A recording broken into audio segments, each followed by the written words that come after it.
Fala pessoal, tudo bem?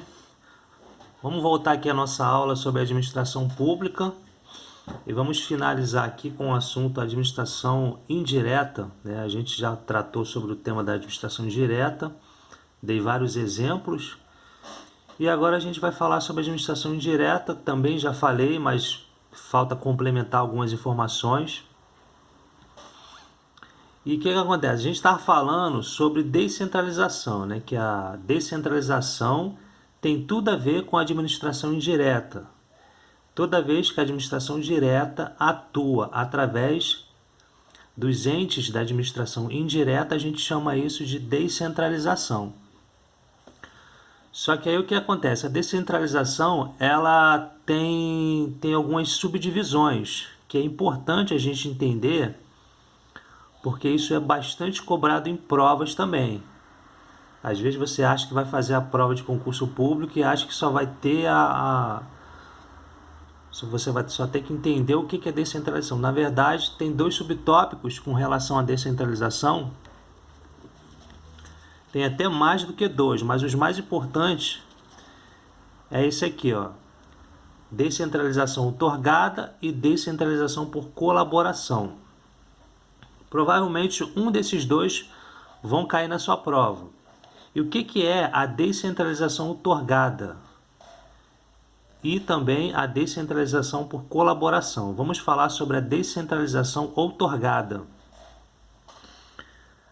A descentralização outorgada, ela é conferida por lei e a administração pública, ela passa, além das atividades, ela também passa a titularidade e a total responsabilidade a outra entidade. Então, não é apenas a União, quando ela cria vamos supor, ela cria uma autarquia, ela ainda é a detetora da titularidade daquela autarquia. Tudo que a autarquia fizer, quem vai responder é a União. Mas, na verdade, existem duas situações que a União ela pode passar totalmente a titularidade para o ente da administração indireta. Aí ela passa a titularidade, ela passa a responsabilidade, qualquer problema que tiver com a entidade da administração indireta, quem vai responder é ela, não é o ente que a instituiu. Então, a gente fala que isso é descentralização outorgada. A administração pública, ela passa a titularidade e a total responsabilidade para a entidade, tá? E nós temos também a descentralização por colaboração. A descentralização por colaboração aí já é mais simples, porque o ente instituidor, que é a administração direta, quando ela cria o ente da administração indireta, ela passa somente as atribuições, né, que ela não está dando conta de tudo que ela tem que fazer. Então, por isso que ela cria o ente da administração indireta. E aí, o que ela faz? Ela passa apenas atribuições para essa entidade. Entendeu? Então, é simplesmente isso. Quando é outorgada, ela passa a titularidade e a total responsabilidade. Quando é por colaboração, ela só passa as atribuições. E agora, pessoal, eu queria falar com vocês sobre os entes da administração indireta. A aula ela é muito prática mesmo, tá? Não fica esperando maiores coisas não, porque o que é importante aqui é você aprender. Aprender e acertar na prova. Como você vai aprender, não importa. É isso aí que eu já falei desde o início. A aula aqui ela é 100% prática. Eu tento simplificar da melhor forma possível, colocar de uma forma mais simples possível para que você entenda. Esse negócio de ficar na frente do quadro, com paletó e gravata, colocando várias luzes, para mim isso não faz efeito nenhum. Para mim o que faz efeito é você entender o assunto que você precisa aprender e chegar lá na hora da prova, acertar e ponto final. Então eu quero falar com vocês agora sobre a característica de cada um dos entes da administração pública indireta. E aí o que eu fiz aqui? Eu fiz uma tabelazinha aqui com a característica de cada um desses entes. É muita coisa, não vai dar para eu escrever, né? Porque senão a gente vai tomar muito tempo e não é bom a gente ficar tomando muito tempo, não. O importante é você aprender. Então eu vou ditar a característica de cada um desses entes e o que você, como aluno, estudante e concurseiro, vai fazer. Você vai anotar a característica de cada um desses entes, você vai fazer uma tabelazinha no seu caderno e aí você vai ficar confrontando o que é característica da autarquia, o que é característica da empresa pública, o que é característica da sociedade de economia, o que é característica das fundações públicas. Agora esse é um trabalho que você vai ter que ter, tá? Então vamos lá. Que aí a prova ela vai sempre tentar te confundir. Toda vez que você fizer uma prova que tiver esse assunto, ela vai tentar te confundir com característica, tentar misturar as características da autarquia com as características da empresa pública, a sociedade de economia mista, vai tentar embolar as características todas. Então, faz uma tabelazinha, escreve aí autarquia, põe características, põe uma embaixo da outra certinho para você estar diferenciando, para você não ter dúvidas na hora da prova e não fazer confusão. Então, a primeira que a gente vai falar aqui são as autarquias. Eu somente vou falar as características. Eu não vou explicar característica por característica. Eu só vou ditar as características para você escrever. E aí depois, numa aula mais para frente, eu vou estar trabalhando item por item. A gente vai estar explicando cada uma dessas características especificamente. Mas essa informação aqui que eu já vou trazer para vocês já é suficiente para vocês chegarem na prova e acertar as questões. Tá? Autarquias.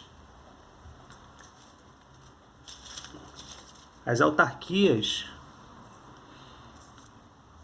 frente aos terceiros, respondem objetivamente. Primeira característica. São pessoas jurídicas de direito público interno. São isentas de recolher custas judiciais. São criadas e extintas por lei específica. Nas autarquias, os dirigentes são escolhidos pelo Poder Executivo. As autarquias executam atividades típicas da administração. As autarquias têm privilégios, imunidade tributária de bens e serviços, impenhorabilidade de seus bens, proteção contra uso capião, imprescritibilidade, prazo em quádruplo para contestar, em dobro para recorrer. Então isso aqui é autarquia. Vamos agora para empresas públicas. Empresas públicas são chamadas... empresas públicas... Seu capital é exclusivamente público. Não pode negociar suas ações nas bolsas de valores. Só podem ser julgadas pela Justiça Estadual ou Justiça Federal. Nenhum particular pode investir nessa entidade. O capital, além de público, pode ser composto pelo capital das entidades da administração indireta. Podem assumir qualquer forma empresarial. Isso aqui é empresa pública. Agora vamos falar sobre as fundações públicas. É melhor ir na ordem aqui, né? Sociedade de Economia Mista. Então vamos para Sociedade de Economia Mista. Sociedade de Economia Mista só podem ser julgados pela Justiça Estadual. Capital majoritariamente público. O capital é parte pública e parte privada. Só podem assumir a forma empresarial SA. Pode negociar suas ações nas bolsas de valores. A maioria das suas ações com direito a voto deve ficar com o governo. Isso aqui é a Sociedade de Economia Mista. Agora vamos para as fundações públicas. Executa atividades sociais, pesquisa e estudos técnicos. Quando de direito público, goza dos mesmos privilégios das autarquias. O Ministério Público tem um estatuto para as fundações públicas. São chamadas de fundações autárquicas ou autarquias fundacionais. Personalidade jurídica de direito público ou privado, regime híbrido. Suas atividades são atípicas do Estado. Atividades sem fins lucrativos. Isso é a fundação pública. E agora eu vou falar para vocês sobre a característica que envolve tanto as empresas públicas quanto as sociedades de economia mista. As empresas públicas e a sociedade de economia mista prestam serviços públicos ou atividades econômicas. São pessoas jurídicas de direito privado, que eu estou falando da empresa pública e da sociedade de economia mista, são características comuns das duas. Quando prestam atividades econômicas, não são imunes a impostos, respondem subjetivamente, poderão falir, não podem sofrer impetração de mandado de segurança. Quando prestam serviços públicos, são imunes a impostos, respondem objetivamente, não podem falir, podem sofrer mandado de segurança.